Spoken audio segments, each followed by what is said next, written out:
Elosztok, ez a harmadik része az oktató videósorozatnak, amiben a PHP alapjait tanuljuk. Ebben a leckében a változókról lesz szó, nagyon alap változókról, egy minimális példa mellett bemutatva. Mit kell tudni a változókról? A PHP-s változókat PHP blokkon belül tudod létrehozni. Úgy kezdjük, hogy egy dollárjel után egy szót írunk, aminek annyi megkötése van, hogy kis és nagybetűs angol ABC betűit tartalmazhatják, például alma, és tartalmazhat aláhúzást és számot. Nem kötelező, de adhatunk bele, például alma 1 egyenlő 9. Tehát az alma 1 változóba elmentettem azt, hogy 9. De nem csak számokat, hanem szövegeket is elmenthetünk, például nevem. Tehát dollár nevem egyenlő akárki. Tehát ebben már ugye ékezeteket is menthetünk bele. Legyen még egy változó.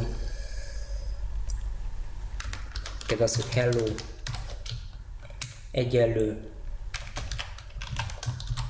te vagy a 9. látogató. Hogyan is hoztam létre? Úgy hoztam létre a szöveges változót, hogy megadtam, hogy melyik változóba mentse el, egyenlőségjel, egy darab egyenlőségjel az értékadás, és jobbra megadtam ilyen idézőjelek közé a szöveget, amit el akarok belementeni. Írjuk is ki ezeket a változókat. Én most létrehozok egy nagyon egyszerű HTML sablont.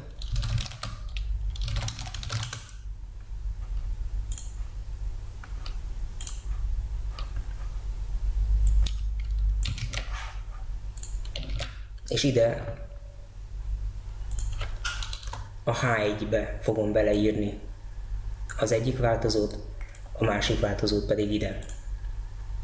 Hogyan is csinálom? Úgy, hogy megszakítom a HTML sort egy PHP blokkal, és echo függvénnyel kiíratom a nevem változót.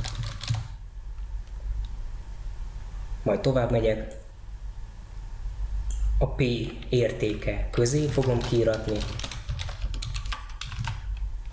az, hogy hello. Nézzük meg, hogy hogyan működik.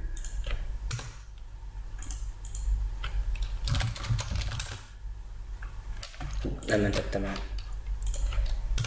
Tehát, hogyha megnézzük a forráskódját, itt nem látom, hogy létrehoztam volna változókat, ugyanis az a szervernek szól, tehát az a szerveren történik, előállítja a HTML kimenetet, és elküldi a böngészőnek.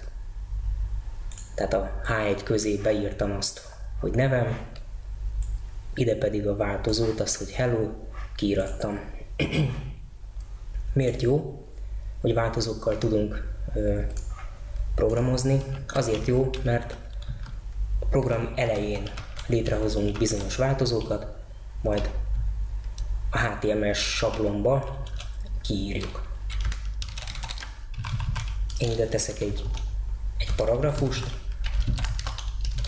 és kiíratom a harmadik változót. Az, hogy alma 1. Megnézhetjük, és ki is írta. Tehát akár egy oldalszámlálót is készíthetünk nagyon gyorsan. Mit nem szabad még belementeni a változóba? Ez például nem egy valid változó. Tehát dollár és számok. Ez nem valódi, hogyha lefuttatjuk, fog is szólni, hogy a változónak a deklarálásánál valami probléma van, tehát nem kezdhetem a változókat számmal. Tehát ez sem jó, hogyha ilyen a változó nevem, ugyanis számmal nem kezdhetek változót. Azt már csináltam, hogy egy valamilyen szó, és utána írok számokat, az úgy jó. Azzal nincsen semmi baj. De számokkal nem kezdhetek változót, ez egy ilyen érdekesség. aláhúzással is lehet kezdeni változót.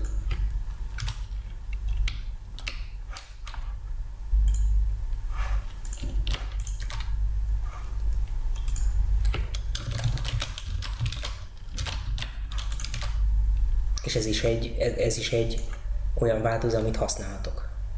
Érdekes? Tehát akár a programomat így is megírhatom, hogy ez az első változóm, ez a második változóm, ez a harmadik változóm. És ide az első változót, második változót és a harmadik változót írom. És tökéletesen működik. Viszont törekedni kell arra, hogy azért olvasható és átlátható legyen a programunk. Tehát ezt én nem annyira javaslom. Na hát ez volt a harmadik lecke, hogyha esetleg bármi kérdés van, akkor itt a phpműhely.hu, azon belül a fórum, azon belül az ismerkedés a PHP és MySQL-lel oktató videók alatt föltehetitek a kérdéseket a harmadik leckénél. Köszönöm szépen a figyelmet és jó szórakozást! Hellosztok!